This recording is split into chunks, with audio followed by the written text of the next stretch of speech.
Shalom and welcome to Temple Talk. This is Yitzhak Ruvain speaking to you from south of Jerusalem here in the Holy Land of Israel. Today is the 12th day of the month of Kislev, 5786. It's December 2nd, 2025. This coming Shabbat, we will be reading Parashat Vayishlach, and He sent, from the book of Genesis, beginning chapter 32, verse 4, and concluding chapter 36, verse 43. We are in, as I mentioned a moment ago, the 12th day of Kislev. We are 2 weeks before Hanukkah, and we'll be talking much about Hanukkah in the upcoming weeks on Temple Talk. In the meantime, we have begun sharing our website information on our Facebook page. You can either go to our website and go to the study tools and look up you go to the drop-down menu and you see vessels, and then you say history of the temple menorah, and you can go to that and learn all about the temple menorah from the days of in the wilderness when Moshe and Bezalel put together the first temple menorah, the menorah of the tabernacle, the Mishkan, right up to the present day, where in the Temple Institute constructed the modern day menorah, which hopefully one day, God willing, will be illuminating the world from inside the Holy Temple. Right now, however, you can see it in the central plaza of the Jewish quarter of Jerusalem's Old City, although I'm not sure it has been returned. It was taken out of its glass case, to be cleaned and polished up. And I'm not sure that it's back yet. I know it was missing for a few days. It's probably back, but I know some people reported recently they were there and they didn't see it. And that is the reason, because it is being cleaned and polished, and then it will be replaced. So that is the Temple Menorah.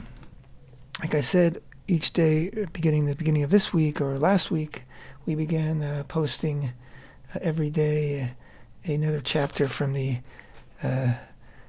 temple. Oh boy, I don't know. I'm tired today. From the history of the Temple Menorah, which again appears also on our website, and you are very welcome to follow along on our Facebook page each day, or go directly to the website and you can binge on it. Before we get into this week's Parashat Vayishlach, just an update on the security situation here in Israel. Things have been rather quiet compared to what they were before over these past few weeks. There is this very tense ceasefire in Gaza, and Israel still is waiting for the final two bodies of that had been taken hostage and were killed in Gaza. One is an Israeli, Ron Gvili. He happens to be the son of a family from a neighborhood of mine where I live. And he is the final Israeli being held in captivity, his body.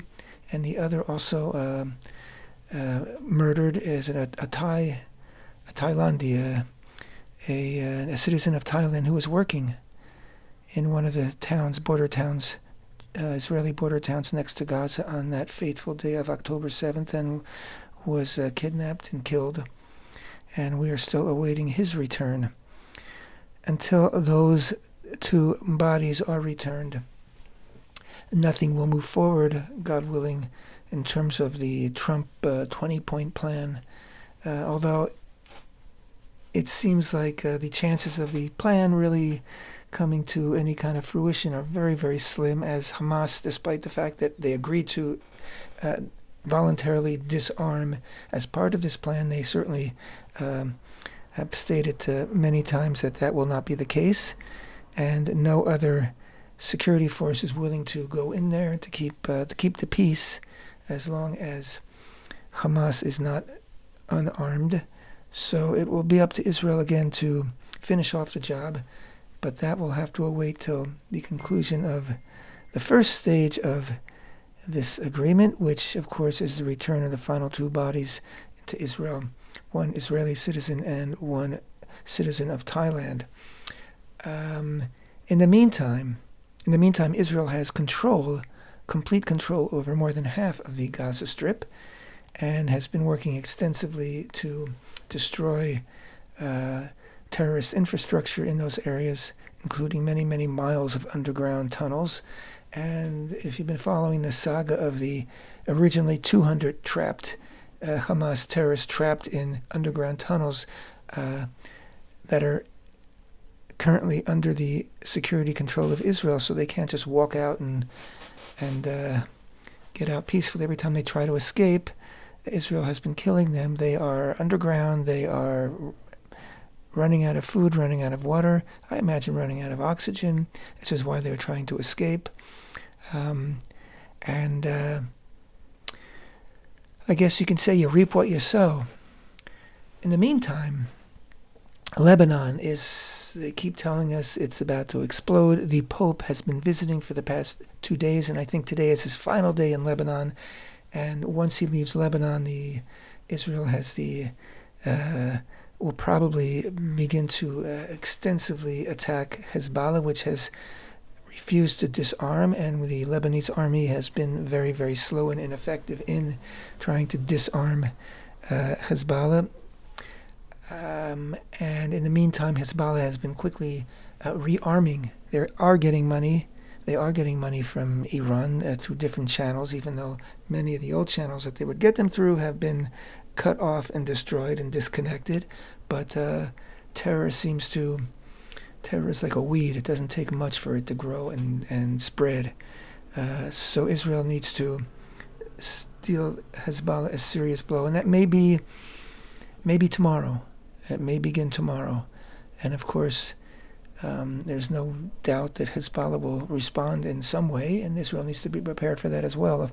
And in Syria, Israel recently, just a couple of days ago, had an overnight mission in Syria to take prisoner members of a terrorist Islamic militia, which was encroaching near the border of Israel by the Golan Heights, and it turned into a firefight. And Israel managed to take prisoner and kill a number of terrorists, but a number of Israeli soldiers were also injured. 3 of them very seriously, but I think they are all out of danger right now. So things are really, really tense, and Syria is chaotic, and it's full of all different terrorist groups with different agendas and different sponsors. Turkey, Iran, Qatar, Russia, who knows who else, supporting different groups. And Jolani, who is supposed to be the new head of the state of Syria, is simultaneously not in charge of everywhere, and also at the same time his own security forces have been carrying on massacres, most recently of Alawite Muslims. The Alawites were the clan of the Assads, who were the former dictators of Syria, and there's no love lost between the Alawites and the other Muslim sects in Israel. So it's a bloodbath. There's a lot of bloodbaths going on at the same time. At the same time, the Trump administration is very seriously trying to court Jolani and to create some kind of stability in Syria. One can be critical of that and say, well, he has certainly not proven himself to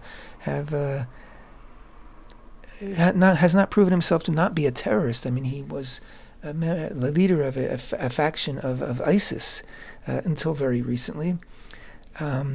So why court him when he's just as bad as all the rest? On the other hand, if the United States doesn't pull him into their sphere of influence, then certainly Turkey or Russia or Iran Iran doesn't have much of a chance because they're sworn enemies, or China or Qatar will try to pull it into their sphere of influence. So one can understand why the Trump administration is working so feverishly at trying to hammer out some kind of agreements.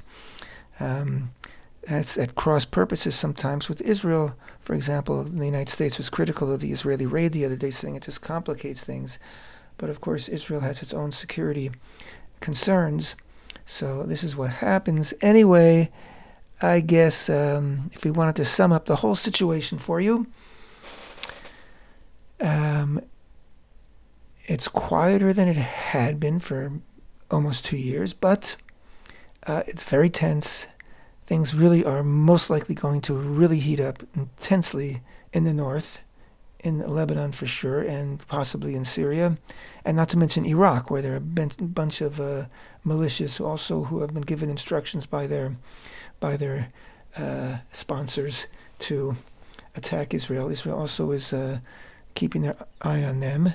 And of course, Gaza, which there's constant activity going on in Gaza. I don't know if it's making the news overseas or not, but it's quieter than it had been. And Israel is fortifying and entrenching itself in the 53% of the area of Gaza that it is in full control of. Okay, that being said, let's move on to our Parsha, Vayishlach. As I mentioned before, it begins in the book of Genesis, chapter 32, verse 4, concludes chapter 36, verse 43.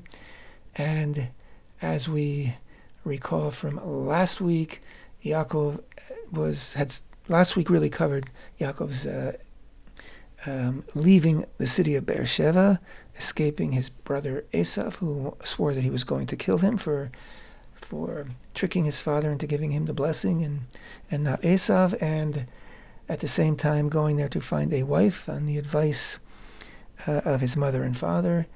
And he had that great dream at Beit El, a dream of a ladder going up to heaven, angels ascending and descending, and Hashem standing or appearing at the top of that ladder or appearing above Yaakov.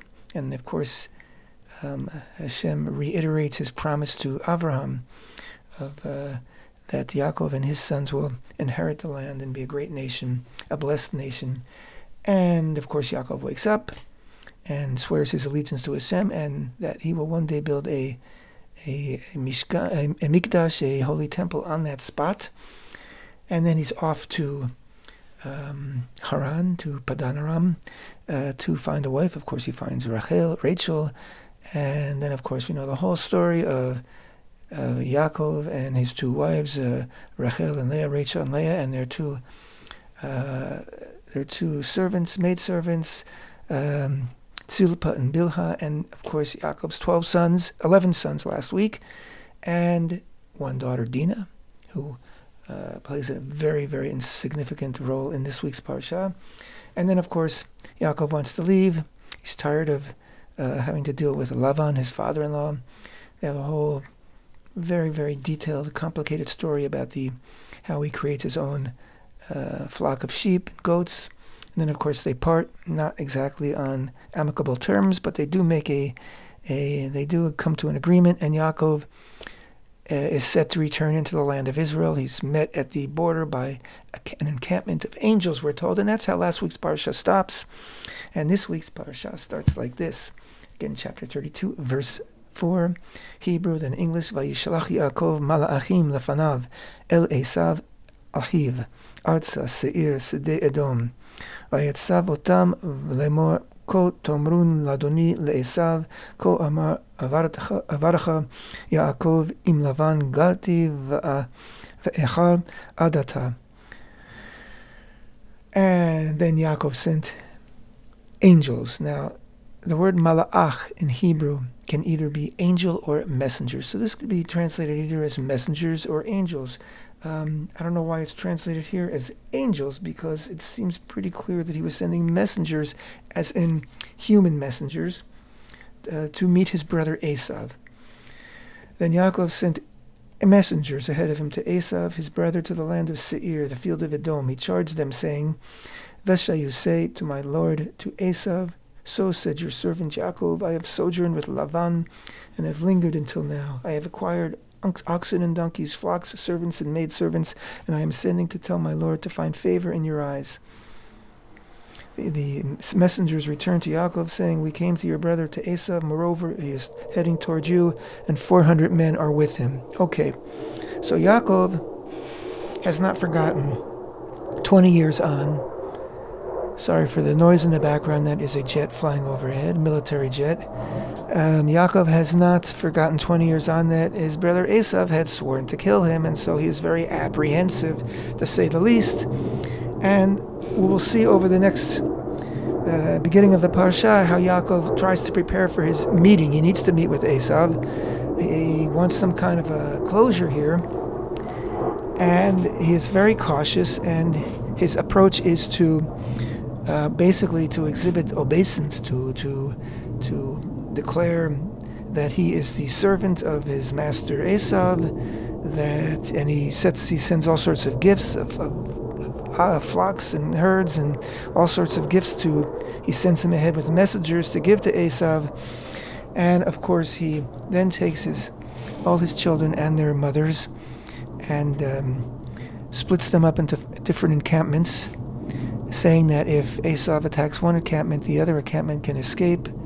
He is quite frightened, and he is anticipating the worst. He's preparing for the worst. That is for sure.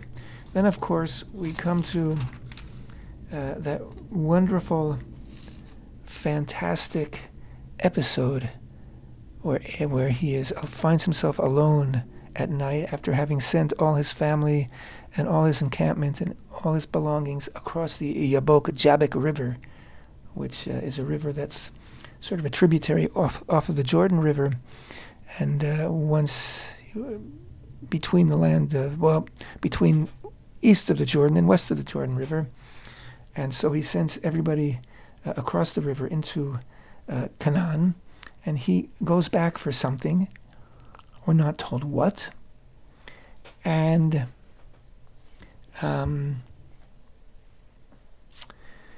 we read this, and it's very, very interesting.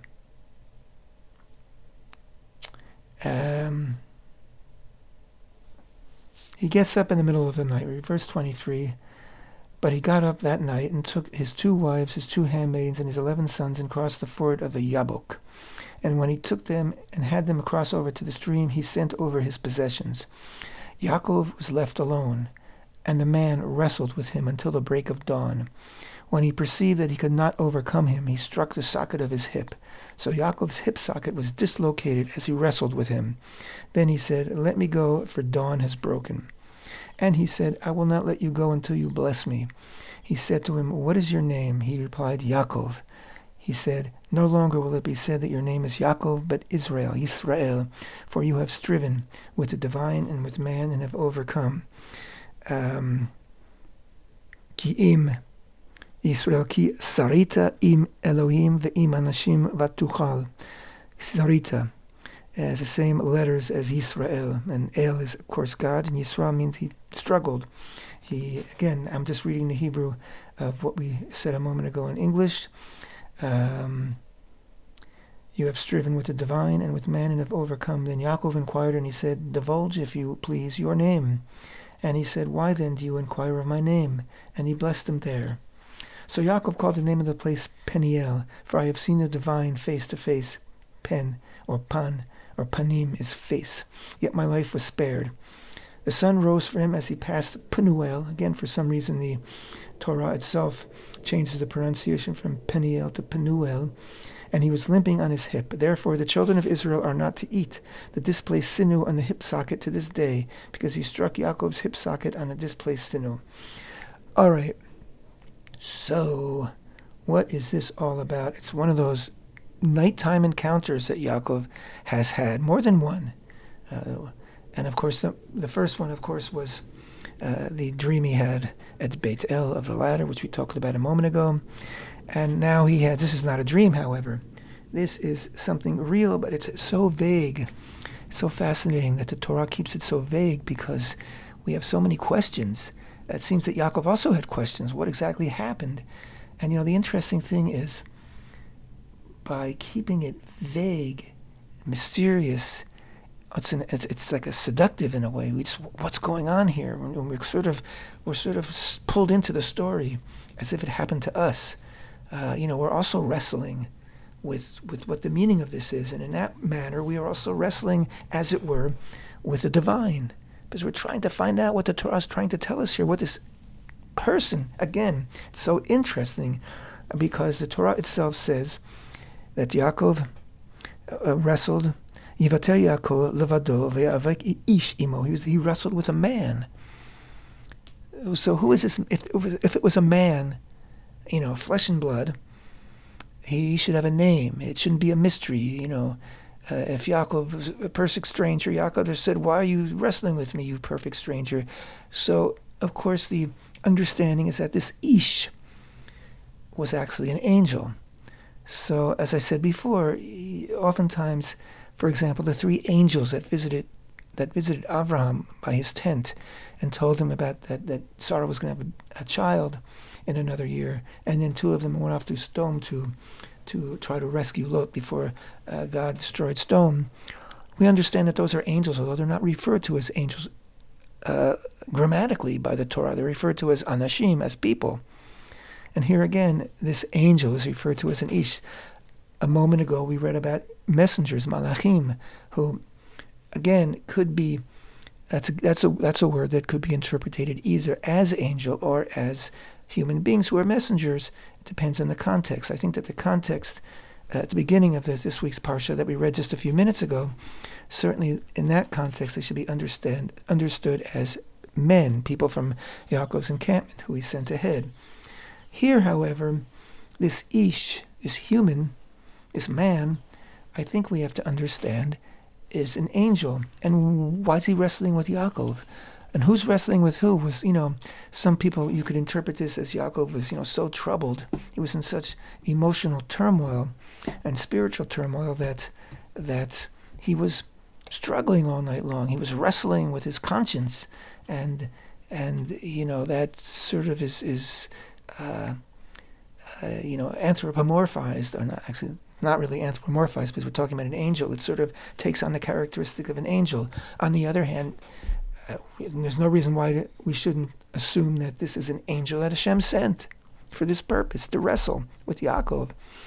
And perhaps the wrestling match was in order to show Yaakov that he can wrestle with men, and he can wrestle with the divine, with God, and that he shouldn't be afraid. Maybe that's what's behind this. But again, the Torah doesn't give it away.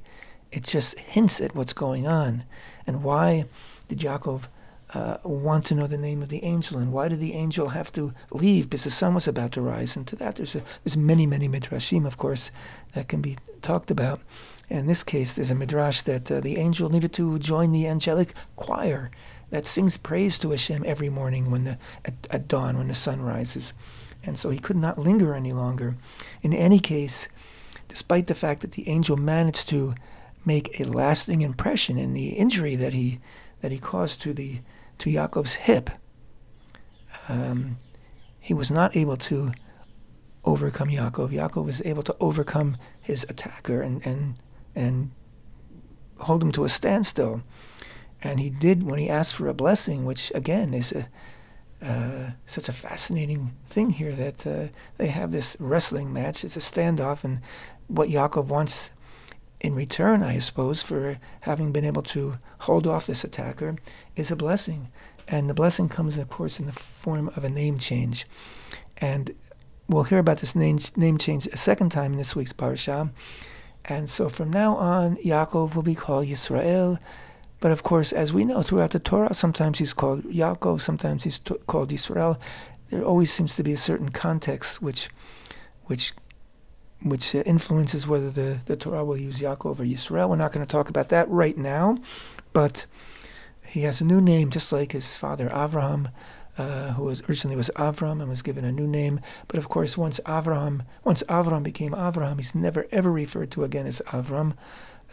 The same with Sarai and Sarah. In this case, however, like I said, the Torah will continue quite frequently to refer to him as Yaakov. So he has this mysterious midnight confrontation, or all-night confrontation. And again, I can't emphasize more that so many times in certain peak dramatic scenarios in the Torah. The Torah the scriptures are always, brief to the extreme sometimes.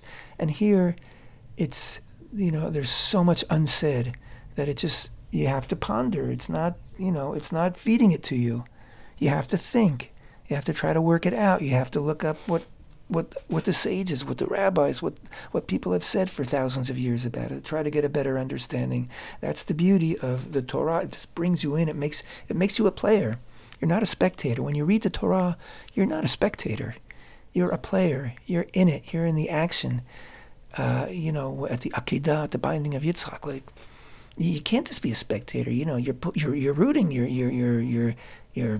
You're hoping for something. You're wondering what's going on. When Avraham says to his son, Hashem will see to it. God will see to it that there will be a lamb to be sacrificed, to be offered. What's he talking about? Is he just trying to calm his son, or does he know something that we don't know? You're part of it. You're asking questions. You're involved. Yaakov's dream, again at Beit El, when he dreamt of the ladder going up to heaven.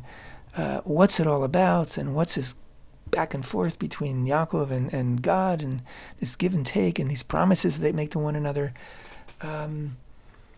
You can't take anything for granted here, and you can't just read it and say, okay, that was a nice story.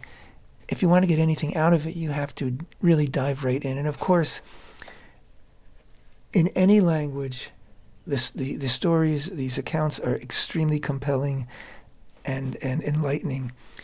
If you have the ability to read them in Hebrew, it's the enlightenment and the involvement is 1,000-fold because of the way that the use of the language and the wordplay. There's so much wordplay, serious wordplay in all these accounts. The use of words for this and that thing we just talked about. Malach, one word which can be understood in different ways. Anyway, moving along. After this confrontation and after more preparation for his meeting with Esau, of course, they finally meet, and much to Yaakov's surprise, and I guess much to every one of our surprises, if we haven't already read this 1,000 times, is that Esau greets his brother with a hug and a kiss, and they make up. It seems they're good. Esau seems to either have forgotten his earlier anger or have gotten over it. Esau is also one of those characters that, in the Torah itself, he's sort of, he's not a bad guy. He's got certain characteristics that are very aggressive, and he seems to be a bit of a crybaby. But the idea that he was a murderer and vicious and that is all midrashic, and there's many reasons for that, historical reasons, because Esau, also known as Edom, will later come to represent for Jews Rome, beginning with the Roman incursion and occupation of the land of Israel, and of course the destruction of the Holy Temple, and of course Rome's later conversion to Christianity.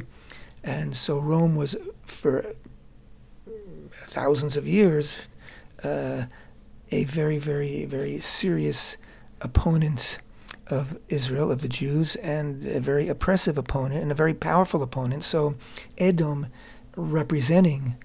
metaphorically representing Rome, which metaphorically represents the West, Europe, to this day, was not a favorite of the Jews, to say the least. So, into this character of Edom became this sort of polemic against Rome, against the West, and its aggressive oppression and not infrequent slaughters and massacres and et cetera, of the Jews. So there's a lot of historical baggage that we traditionally put onto the shoulders of Esau, but the fact of the matter is that the Esau, as he is read and described in the Torah, is, a bit of a hothead and a bit of a he's not a deep thinker. He easily gave away his birthright for some hot food, saying that what does it matter to me? I'm going to die anyway. I mean, he's not the man who should have been carried on the spiritual legacy of Avraham or Yitzhak. But he was part of the family. And so again, when Yaakov finally meets up with him, they make up, and Yaakov wants to give him presents, and Esau says, I don't need your presents, I have so much, I've got everything I need.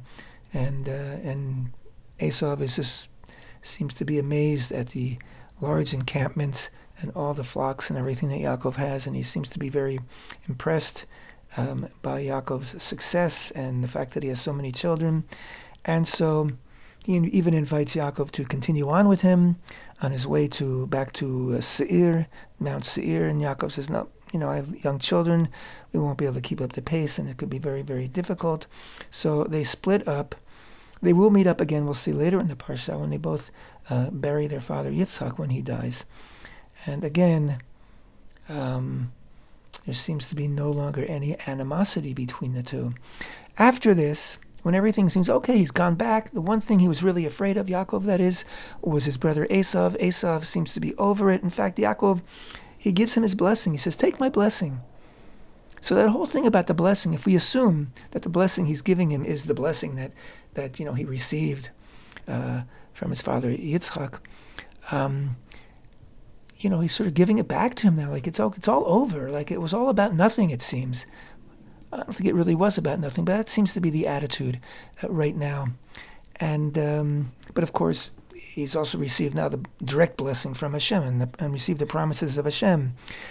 So it would seem that at this point that everything's just going to go swimmingly for Yaakov. Everything's cool. He's back in the land. He's got his 11 sons, his daughter, and everything's going to go well. We only have a few minutes left in Temple Talk, so I'm going to just say this very quickly. But of course, as we know, and if you don't know, continue to read on, everything now seems to just go awry. Everything goes downhill. They go up to the city of Shechem, and they camp there. And of course, the daughter Dinah goes out to play with other girls from the local city of Shechem.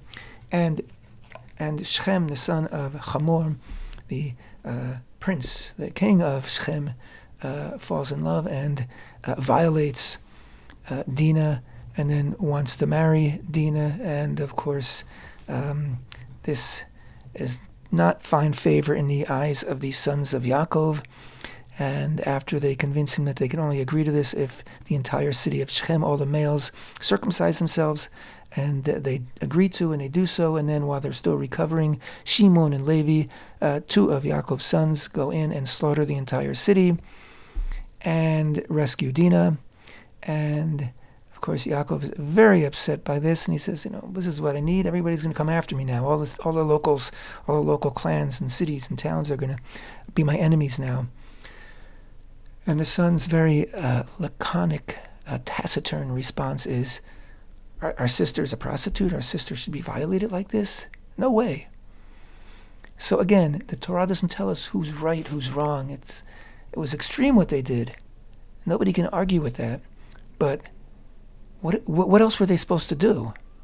What was Yaakov's plan? He seemed to have agreed to the idea that they would mix, not just that she would marry Shechem, but that the two peoples would mix together and marry into one another and become a nation together. He didn't object to that, at least openly. So I don't know what his plan was, but the sons felt otherwise. And of course, after this, there's the return to Beit El, and then of course the birth of Binyamin, Yaakov's final son, and the death of Rachel, was buried in Efrat, etc., etc. Here is the music, and I've got to stop now. I thank you so much for being with me.